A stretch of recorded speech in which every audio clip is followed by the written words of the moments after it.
broadcast network, AfterBuzz TV. Over 20 million weekly downloads in over 150 countries, and your number one source for after-show entertainment.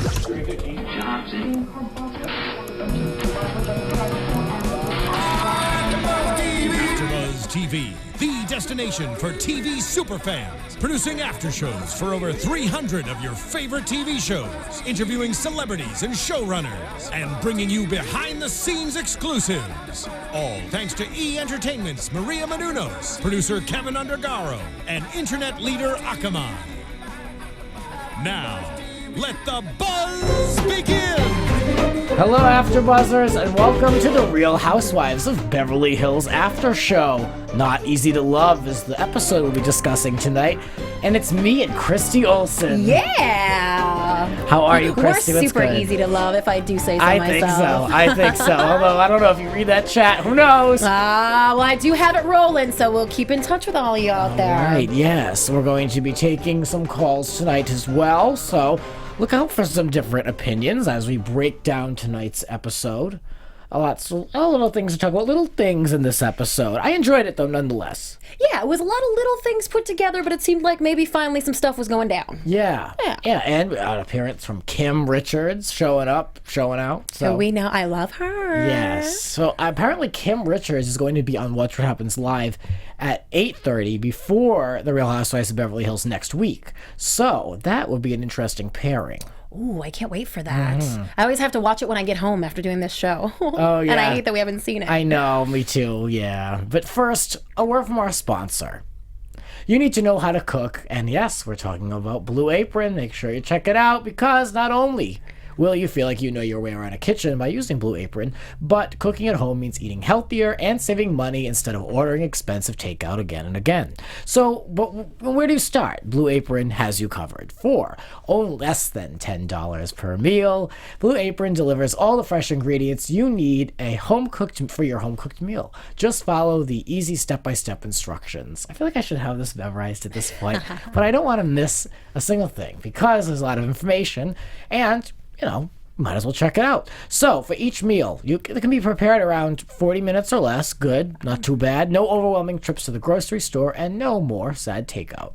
So, no matter your dietary preferences, Blue Apron makes it a breeze to discover and prepare dishes like ... There's a bunch of stuff here. One is a spiced chicken pita and yogurt sauce with roasted potato wedges. I like a roasted potato. Oh, yeah. So that's something that I would make for Blue Apron. Then there's another dish, pasta and butternut squash, mint and goat cheese. It's a little something different. I've never made anything like that in my own house, perhaps. Blue Apron might be able to help me out. And lastly, jerk baked tofu with collard greens and smashed plantains. So, see, a real variety. That's an all-new one. I like that. Yeah, a variety. I mean, tofu with Blue Apron. Something different. So all this can happen right in your own kitchen. Cook with ingredients that you've never used before, like watermelon radishes, farro, and purple potatoes. And recipes are between 500 and 700 calories per portion. Delicious and healthy for you. So right now, you can go and get your first 2 meals for free at blueapron.com/podcast. That's blueapron.com/podcast. Blue Apron, a better way to cook. I bet Lisa Rinna would push any of those meals around on her plate. Oh, yeah, and I don't know if she'd be eating them, but she could cook them. And her daughter could now eat them without the tonsils. I didn't make many notes about all that. I didn't think it was really worth getting into. Did you think anything was worth discussing with the tonsils? No, I think that maybe they just know that they've given us unlikable Rinna for several episodes now, that they had to be like, look, she's a mom and her daughter needed surgery. Don't you feel bad for her? Yeah. But well, we've all been there, and if we haven't been there, perhaps viewers who have children know what it's like to have a child go under the knife, really. It doesn't sound very pleasant, but yeah, my baby, Barney, had to have emergency back surgery a couple weeks ago. If you guys watch the show regularly, you know all about my little naughty chihuahua. And it's hard. You know, we had to stay overnight there, and we had to go visit him. You stayed overnight? Really? Yeah. Wow. Yeah, it's rough. Yeah. And if it's that hard, it was I'm sure that's a fraction of what people feel when their human children go into surgery. So you know what? Maybe I have to give it to her. Right. I can relate. Well, who knows? Well, another person who has been laid up, Yolanda. But She's having her first dinner party in 2 years. So of course, she's not hosting it at the house. It's going to be at Wally's, which I was not familiar with. But it looks like a nice establishment. I will not shade this establishment. I would go there. It looks nice. So, high standards. What can I say? But, right off the bat, what was going on? Lisa Vanderpump is getting to work with Yolanda as soon as they don't even sit down yet. Mm-hmm. And so what does Lisa Vanderpump say? She basically tells Yolanda, like, look, I've never will go after or say anything bad about your kids. And then Yolanda said, well, I'm going to try to believe that.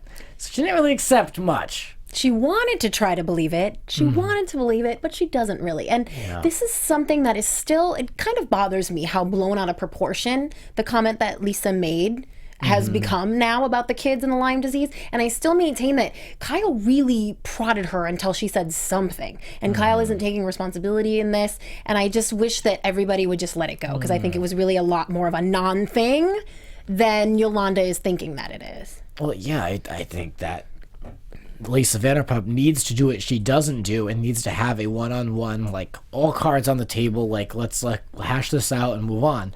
But she's not going to have that conversation, so it leaves room for all this banter back and forth, which is never a good thing. Unless if Lisa Vanderpump is doing this for the show.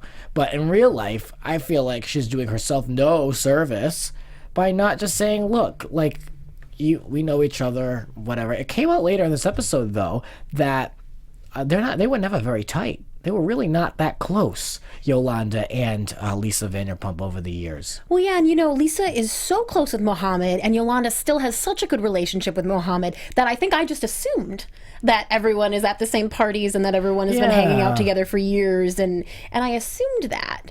But, that makes me wonder, so Lisa and her husband have been friends for a long time with Mohammed, and it's been quite a while since Mohammed and Yolanda were married, but I'm curious if Lisa and Ken were friends with them back then. I don't think Lisa and Ken were even in the States then.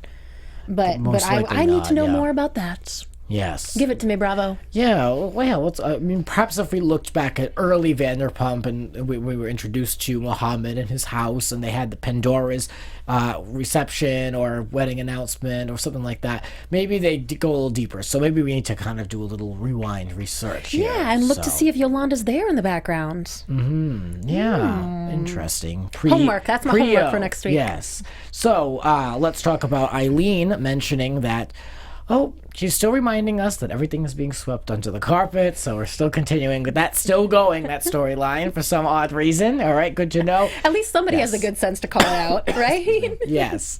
And speaking about calling out, Lisa Vanderpump called Erica right out, and she said, look, why did you mention this about getting tangled in my web? And then Erica, quick, she's like, you know what, I just find you to be very influential. A good way to twist things when you get caught. Yeah. But I think that I still am on Team Erica with this, because she owned it. She said, I didn't say anything about a web, but it's what I meant, so yep, I said it. Yeah, she really could have gotten out of it on that little technicality, and she didn't even try. No, I respect that. Yeah, and it makes me like her more, that she can just handle her stuff and I said it. I don't know. What are you gonna do about it? Erica also points out that both Catherine and Lisa Vanderpump asked her the same question: how long have you known Yolanda? Now, I didn't pick this up earlier, but I picked it up now, and apparently this is going to be Erica's big mystery. I feel like she could get like Megan King Edmonds at this point, really read into it. Get her on it. Yeah, like figure it out. Like, that one, I miss that fool. Yeah. I miss Megan. I feel like she would do good on this show too, with getting to the bottom of this disease. I feel like we need to get her on here. Yeah, can we get a guest spot? Yeah, she'd enjoy herself, I think, with these Beverly Hills ladies more. Maybe. Who knows? Yeah, but I'm sorry, what were we We were wondering if it was a coincidence. Oh, the question thing. What I wanted to say about this was that all the ladies have this kind of questionable history with each other. Whenever they bring in a new girl, it's like, oh yeah, she's so-and-so's friend. And we always know that that's never usually the case, or they know them all, or whatever it is. I'm wondering why anyone really gives a crap how long Erica and Yolanda have been friends, and who really cares. And you know what, even if they just met the day before she started shooting the show, and that is completely fake, which I don't think is the case, but if she wants to stick up for Yolanda, and she considers her a friend, and she wants to speak on her behalf and stand up for her, then whose business is it? Like, what difference does it make how long they've known each other? Yeah, and Lisa Vanderpump is always getting bent out of shape with when people come at her for asking too many questions. And then she says, well, you can ask me anything. Well, people aren't that nosy. They're not questioning like that. Like, you're not going to get those questions. So, I mean, it's like, to me, it's like, you just sit down. Too many questions. I don't know. There's something about Lisa Vanderpump this season. She feels like she can just go in deep with all these people, and then she blames it on getting, wanting to know them better. So after all this, Vanderpump says, well, I won't be asking Erica Giraud any more questions anytime soon. So I'm like, oh, Lisa, I mean, come on, please. Complete repeat of the Eileen situation. Right. So I love that Erica didn't waste any time and went to Catherine and was like, look, like, I told that to you in confidence, like, WTF, really? Like, what? And then, this would have been a breaking point for me when Catherine spun it around and said, that's on you. I'm not into that. Because, look, we spoke. I wasn't the one that told Lisa Vanderpump this information. I wasn't the mouthpiece that transferred this info. So, wouldn't be into that at all. I thought Erica handled herself well. That would have flipped my Italian switch at that point. Yes, I'm with you on that one. That would have flipped my German switch right there. And Germans get crazy too. Yes. So, yes, no, I agree with you wholeheartedly. And I thought, and Erica would have been justified in being like, what, excuse me? Yeah. And she didn't. Again, more power to her. She could have said, look, we had a whole conversation about being best girlfriends like 10 seconds before this conversation. So, what gives? Catherine's excuse for the whole thing is, well, if you don't want it to be, spread around, you shouldn't say it at all. Come on, it's called kitchen table talk. You and I do it. We all do it with our friends. Like, there are things that you just say. Mm-hmm. I have groups of friends, and we'll talk about one another. It's not even bad, but it's like, we'll be like, what did you think of that? Like, did you believe that? Like, you know what I mean? Like, little things like that.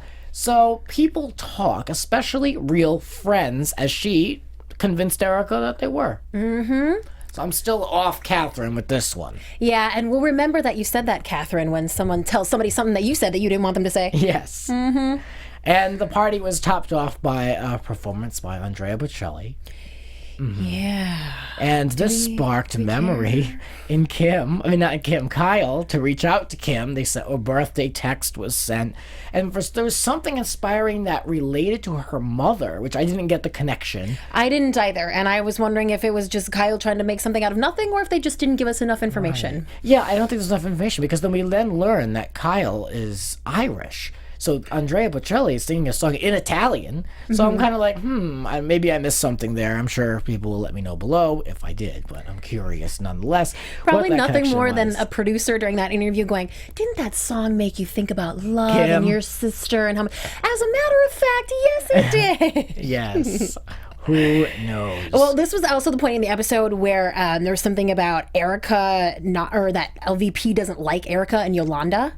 And I think that's clearly because Erica and Yolanda are very important, wealthy people, and they are the only ones that LVP considers to be sort of on her level. So I think that she doesn't like them. Well, yeah, when did that come up? Did she say that, or what led to that? Someone else made that gesture that they don't think that Lisa Vanderpump likes Erica and Yolanda. Maybe it was Rinna running her mouth again. Oh, okay. So in the chat roll here, that was a comment. Someone said it on the show. Oh, okay. That she doesn't like Yolanda and Erica. Oh, okay. But I mean, that's not a surprise. Mm-hmm. Sorry to confuse you. I must have missed that one. Well, then there was a lunch, which seemed to be in like a West LA public park, which was questionable, but it was nice to see these ladies outside. Eileen, Erica, and Yolanda, they all sat around and had it looked like a box lunch from like Ralph's or Gelson's or something, but it was nice. There was like plaid paper in there, like some potato salad. Ooh. Must have been a hot day. I'm just saying, because it looks very hot. But so they talk about the issues that with Lisa Vanderpump, basically, that just lay around and are never resolved. They all kind of have that in common, I guess. For some reason, Catherine has this in common with Lisa Vanderpump. Catherine's just inserting herself wherever she can find a scene, really. She's the first to arrive at that dinner, and probably the last to leave. Yeah, I mean, I thought it was odd that so many people arrived before the host and the hostess. Mm-hmm. I mean, if you're hosting an event. Well, they were coming all the way from Malibu. Maybe they were late. Yes, I don't know. They had to bring a keyboard with them as well. Oh, yeah. So I'll blame it on that. They were unloading the keyboard. Yes, I'll blame it on that. This scene, basically, Eileen talks about how she likes Lisa Vanderpump, but blah, blah, blah, blah, blah. The whole thing about, how they never really are going to be very good. And the whole time they were having this conversation, Erica was looking she was looking at the birds in the sky. She was not looking happy. She's like, not feeling the LVP. Mm-hmm. And I think a lot of things that Erica said in this scene, we'll get into more, but I feel like she's kind of like my mouthpiece on the show. I feel like a lot of what she's saying is like kind of what I'm feeling. Mm-hmm. She says what we're all thinking. Mm-hmm. For the most part. I feel like other people, there are a lot of people who are team Lisa Vanderpump, and they see the other side. Some people aren't really feeling Erica, believe it or not, so it's like, it's a split. But, you want me to give my opinion? I'm feeling it, I'm still feeling a certain way. Well, yeah, and that's actually a good point. I've been sort of solid team LVP for, 6 seasons now, or 6 seasons now. Yeah. And Erica, I like her so much, and she handles herself so well that she's almost finally become like the housewife who can turn me over. Yes. Turn me over to the dark side. Now I'm team Erica. Yes. Well, Yolanda in this scene says that Erica is one of the most intelligent women in the group. That's pretty high praise. Those two women have each other's backs, and I like it. It's nice to see, because someone could argue, well, Kyle and Lisa Vanderpump have each other's back, but we know better. That's a different type of friendship, and even Yolanda would probably say the same thing. She questioned it last week if they were, quote, like, what was the quote, like, really good friends or close friends or something like that. So who the hell knows? Yeah, that's more of a friendship of convenience, yes. I believe. So Erica says that Lisa Vanderpump enjoys being compared to Bobby Fischer and likes being called manipulative. It depends if Lisa finds that to be a compliment. I think she does. I agree with you. I think that that to her goes along with like being very smart and witty and emotionally strong. She's all about too, like not losing your stuff. Not getting all crazy and like melting down and all that. And I think that's all part of that. That's her MO, dude. Yeah. I think so too. I like her. I like her a lot. I don't know. Some people have kind of like cooled down. Mm-hmm. What are people saying in the chat? What are they saying? What do you think? Well, Joseph Boza says he's not liking Catherine. She needs to back off Faye. It happened 20 years ago. The affair, move on. Yes. And it's late at night. We don't have a lot of chit-chatters. Oh, okay. Well. And the connection's bad. I'm not getting the new stuff. Okay. Well, all good. You can always let us know your thoughts, and we know you like too, so you can let us know in the comments below. Please give us a thumbs up. There's no reason for a thumbs down. Come on, it's free content. You're enjoying it, I hope. So you can also... That's a good point. Yes. And you can always give us 5 stars on iTunes, and you can write a review there if you feel so inclined. And of course, you can always follow us on our social media. Christy's got a killer YouTube channel. Oh, thank you. And I think I got a pretty good podcast, so you can check us out. And we'll give you those handles at the end. But there's always ways that you can support us here, because we deliver a lot of really good content here. Any type of show, there's always something to tell a friend about. So keep supporting us here at AfterBuzz TV. Thank you. Yes. Let's move on. Catherine had lunch with her sisters, and we learned a little bit more about her background. And the sisters were there, and the mother is in the early stages of dementia.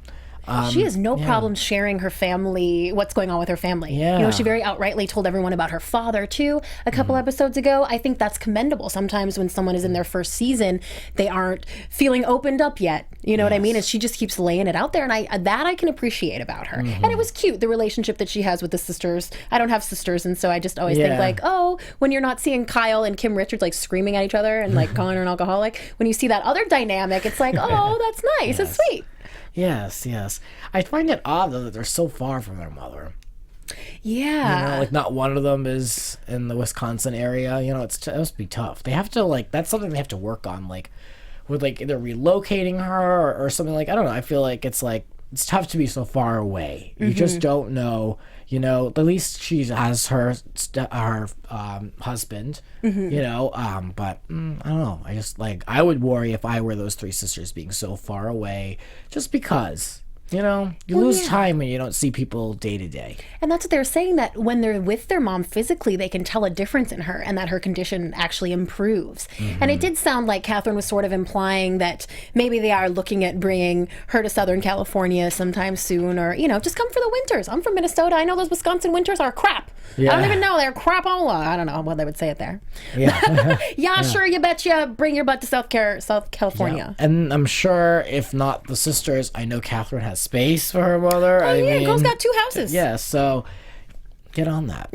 Who knows? But you never know. If the mother doesn't want to go, then that's another story. But anyway, let's talk about the return of Kim Richards.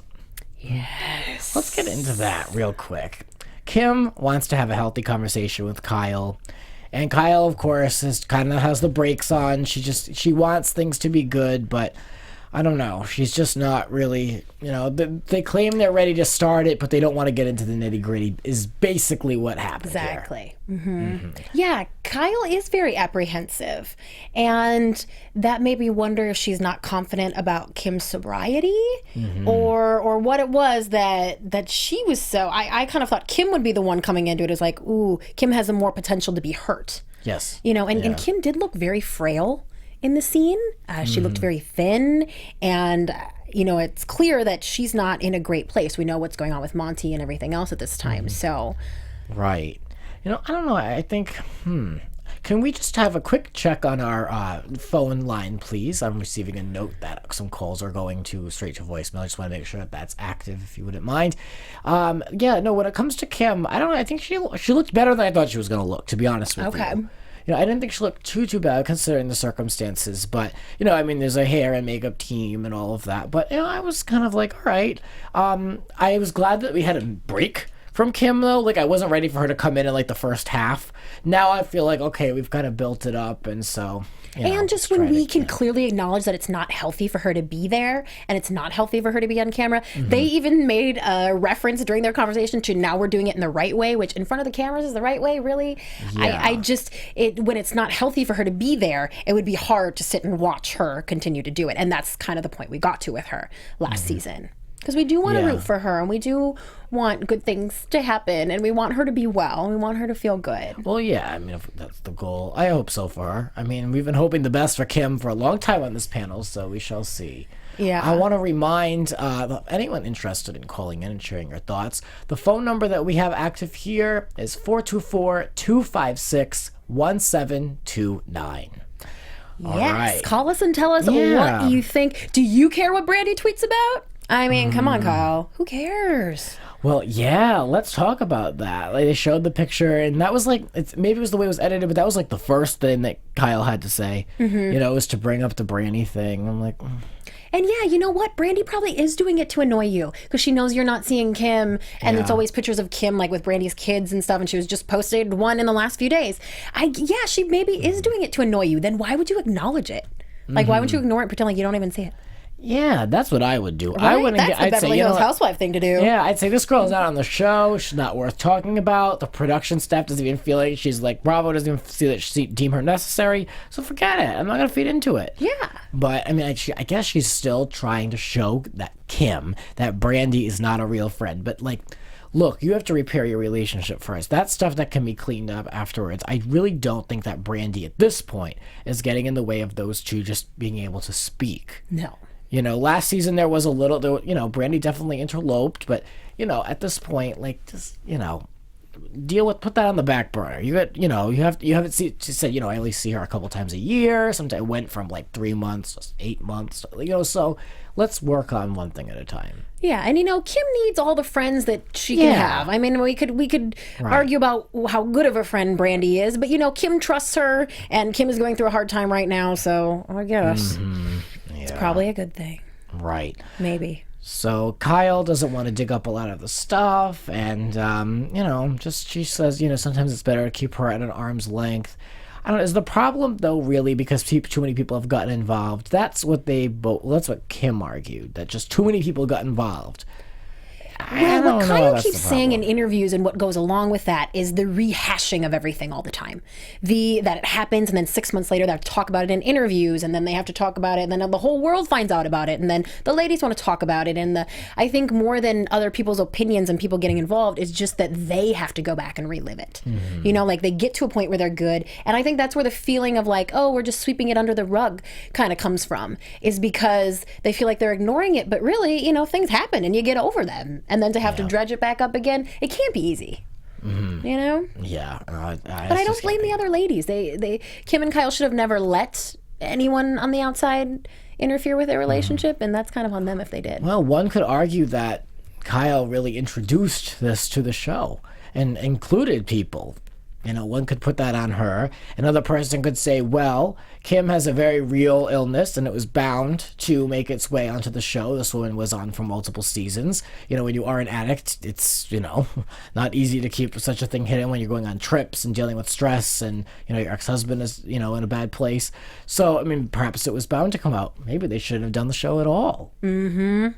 That's my stance. Well, we finally have the chat rolling here. Joseph Boza says, Kyle loves to see Kim fail. That is sad but true. I agree. Elizabeth Glorbell said, that's not true at all. Brandi is a liar. I'm going to clean this up a little bit, but I love you, Elizabeth. Brandi literally shows up with sobriety isn't fun to meet with an addict. That's true. That Brandi sabotages lives. That is true. That is a good point. Patrick Keene says, not when Brandi's being more supportive than Kyle. Oh, also a good point. You guys are so wise. I like it. Yes.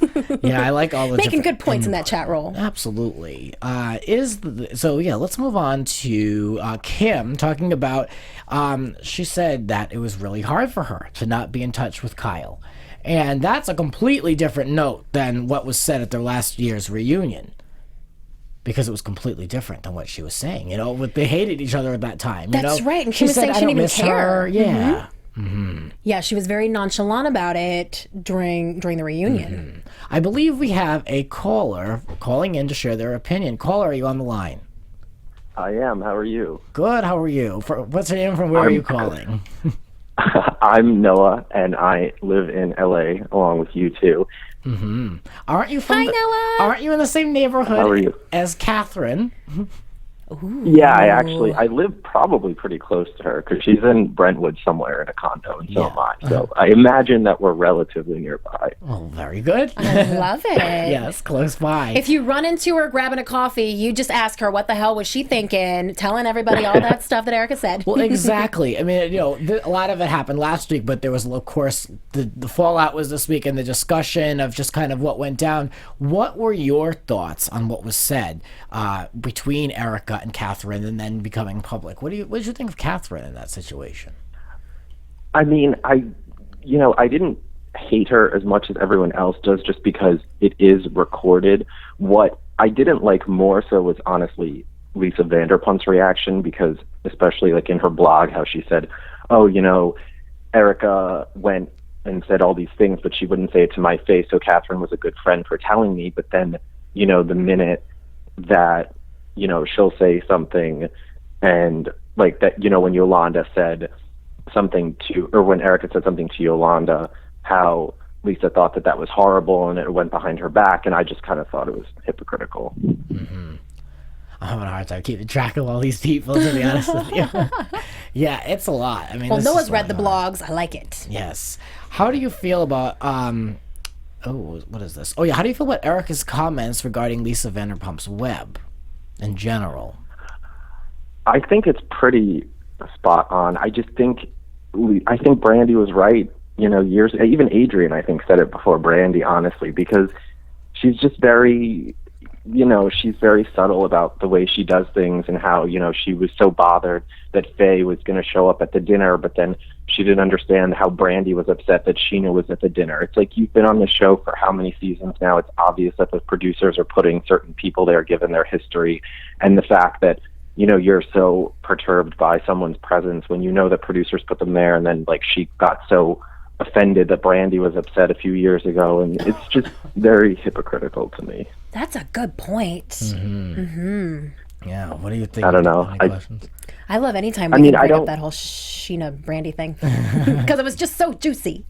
I'm sorry, Noah, you were saying? Oh, it was.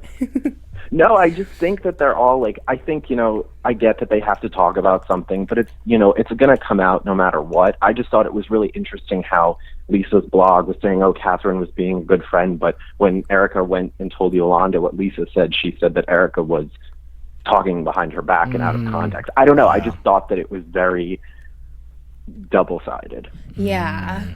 Well, what do you think about Kim and Kyle's conversation? I don't have cable, so I actually haven't seen it. Oh, I'm sorry. And we were supposed to know that. Yeah. Okay, well, it was really juicy, Noah. You're going to like it. Yes. I'm very excited to see it. I kind of miss Kim, honestly. She livened it up a little bit and was funny, and there's no comic relief. I mean, Erica is somewhat funny, I guess, but there's no like comic relief this season. Yeah, that's true. Yeah, remember all the crazy things Kim would say? Yeah. She's entertaining. She loves She girls. was that 5 minutes of laughter throughout every episode. Yeah, she did. Unfortunately, sometimes we were more laughing at her than with her, but those were her own actions, so what can you say? So at this point in the season, if you could, who would you remove from the show and who would you replace them with? Ooh. Subjectively or objectively? I would say probably Catherine, just because I actually do like her more so than I think most people. I just think that because of the casting issues, she came in so late in the game that there was already something going on and she wasn't needed. And what's really frustrating is I've always been a big Brandi fan, so I know that most people disagree, but this is the one season where her being on would have been way more important to the storyline than any other season, except for maybe when she fought with Adrienne, and it's really frustrating that this is the one season she's not on for. Yeah, because she would have been totally Team Yolanda. Oh, yeah. And she would have been kind of subbed, like, Eric kind of subbed in for her this season with being like that cheerleader for Yolanda, but Brandi would have put Lisa Rinna in her spot and what's her face, Taylor, at that T. Oh, for sure. Mm-hmm. For sure. Well, you know what I think is really interesting is I remember when they were filming a few months ago and Lisa Rinna went on Jenny McCarthy's podcast, how, we saw snippets of that. But in that same interview, which of course isn't going to air because it would break the fourth wall, Lisa Rinna said, I'm having to work a lot harder this season now that Brandi's gone. And it is kind of true that without, Lisa Rinna, as annoying as she may be sometimes, she is the entire storyline. Like, without her, there wouldn't be a storyline. Mm-hmm. Yeah, she can be kind of annoying. But yeah, I mean, I, like, as much as, like, don't really, like, care for her too much on the show, I don't want to see her go. I really don't. Usually I think if it's she's someone, great casting. Yeah, usually if it's someone like I don't like kind of with Captain, I'm like, there's no room for you, leave. Yeah. But I am equally annoyed with Rinna, but yeah, I want her to stay on the show because it just works. I think the show works in general, even within her life and in her career. I think it's like a good place for her right now. Like, it just kind of makes sense her being on the show. Oh yeah, yeah, she's great casting. Yeah. Well, thank you for calling in and giving us your thoughts and opinions. Yeah, no, thanks for having me. I love watching you guys. Thank you. All right, Noah, thanks for calling in. Bye. Catch you on the other side. All right, take care. All right. That was fun. Yeah. So one other thing I wanted to talk about with Kyle and Kim was that Kyle said that after they agreed that they don't hate each other, she said that their future really depends on Kim's sobriety. Now, I know you and I have had this conversation at least the last 2 seasons about, like, Kyle's support, and there's been a lot of comment speculation in the past, like, has Kyle done too much? Has she not done enough? Is she being supportive? I think in this case, like, you can't go all these months without talking to your sister if she falls off the wagon. I think you need to support her regardless, at least be there for her and have a presence. I know that Kim was nasty to Kyle, but to be able to just write someone off like these two, they're too close of a bond. I don't think it's the right thing to do. So to really hinge sobriety on someone who really has had a very tough time maintaining it is kind of like a bad agreement, I think. I think you just need to be like, look, you're my sister. I love you unconditionally. I will be there as much as I can, but, to cut someone off like that for 8 months, see her once a year, I just think that's kind of a lousy thing to do. Yeah, and it's sort of a passive way, I think, of putting the blame on Kim's disease instead of Kyle taking responsibility for her part in it and Kim taking her responsibility as well. Kyle's just being like, it depends on her sobriety. If she falls off the wagon, that's not my fault, and that's going to be the catalyst or the reason why we can't talk to each other anymore. Mm-hmm. Kyle just sees it as such a big monster, in which it is, or Kim's disease, but it shouldn't be the factor of them speaking to each other. Yeah, like you say, if she falls off the wagon, that's even more reason that Kyle should be there for her. Yeah. And I don't know why Kyle doesn't see it that way. It bothers me. These two cannot be the first that have to endure alcoholism and other substances within trying to maintain a relationship. It happens all the time with siblings, marriages, parents, children. So it's like, they have to find some way to deal with it, even though it gets so ugly. I think that, you really, I don't know how you can hinge something on something like that. I think, I've said this in the past about Kyle. I don't doubt her love for her sister, but I don't feel like Kyle is educated on how to handle someone that has an addiction.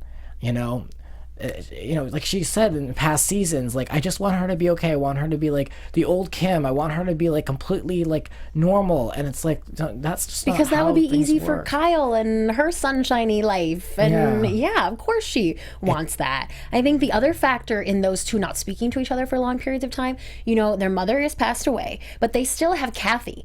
Kathy can still tell each of them how the other is doing. Is Kim okay? Yes, she's fine. How are Kyle's kids? Oh, they're great. They still have access to each other. They still have that family anchor. They're not floating around, familyless, not talking to anyone. They've got Kathy to kind of keep them in the loop. And I feel like that's maybe how they are able to not speak to each other for months at a time. Because they can still sort of check in, and they know they have that. They know that they have that if they need it. Right. They have there's a connector there. It's not like completely on one side. Yeah.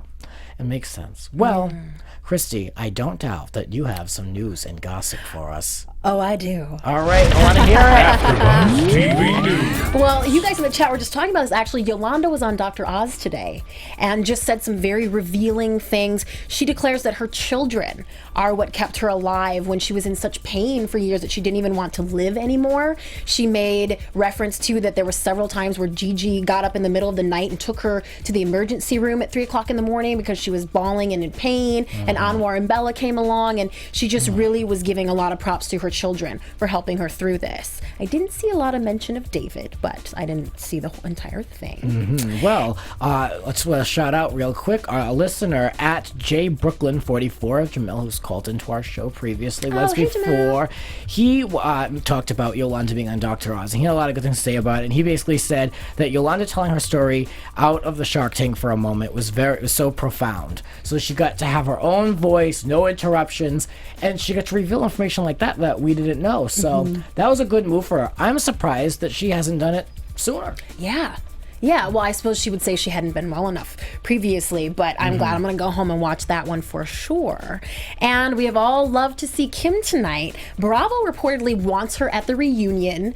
She sees that as a big fat payday, and she's sort of holding out. She also wants to return to the series next season. No. So we'll see if she ends up at the reunion and if we see her next season. Kim, you shouldn't be doing either of that. It's too soon. It is too soon. She's still got a lot of trouble. She was blasted at a court hearing last week because she has not done her community labor for the public intoxication arrest.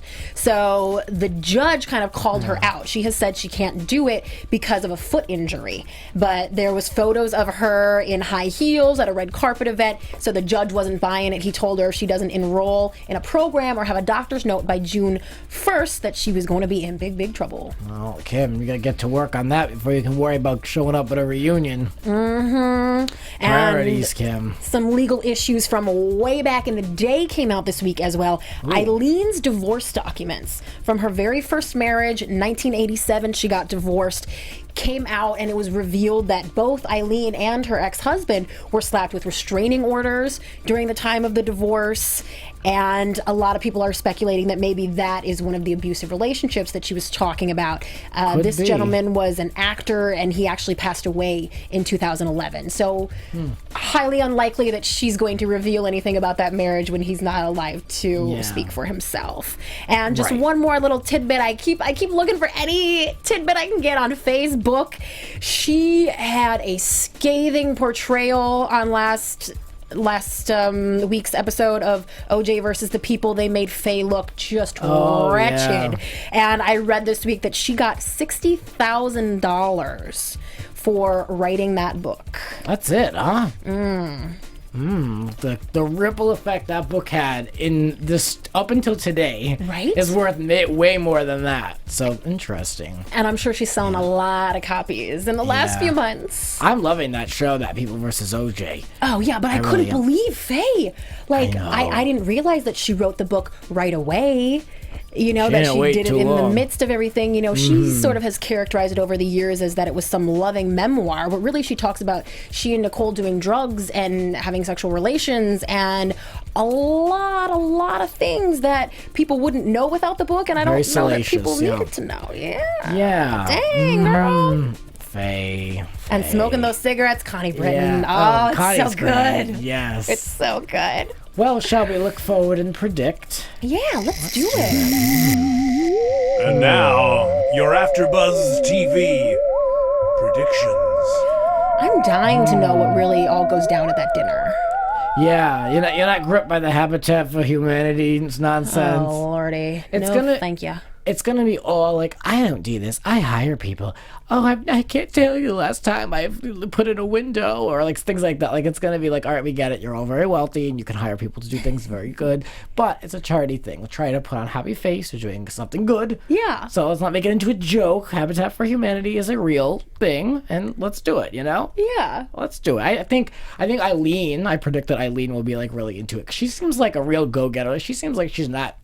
not like Vanderpump, who's going to find like any way to complain. Mm-hmm. Yes, Eileen, and then I think Catherine as well. Oh yeah, will be she's all rough up and in ready. This. That one, she'll let you know. She's a Midwestern gal. I bet you she just whips out that hammer and goes to town. She probably builds the whole house herself. Yep. Yes. Yes. This dinner though.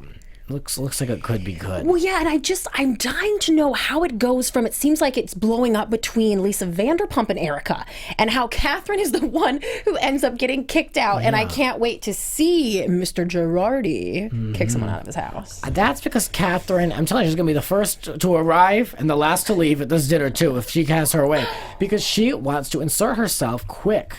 She's going. It sounds like it was like a mutual conversation between Erica and LVP, and then you've got Catherine. Like, any chance she can get in the middle of that. Like, oh Lord, this girl, she's really trying to make up for lost time, I guess.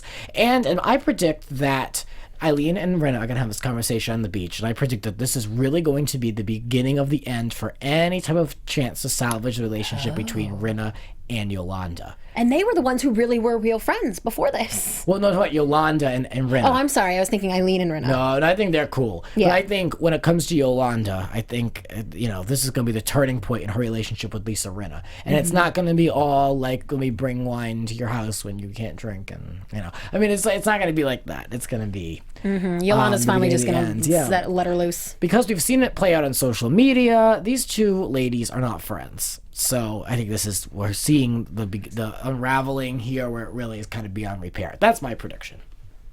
So I think it could get good.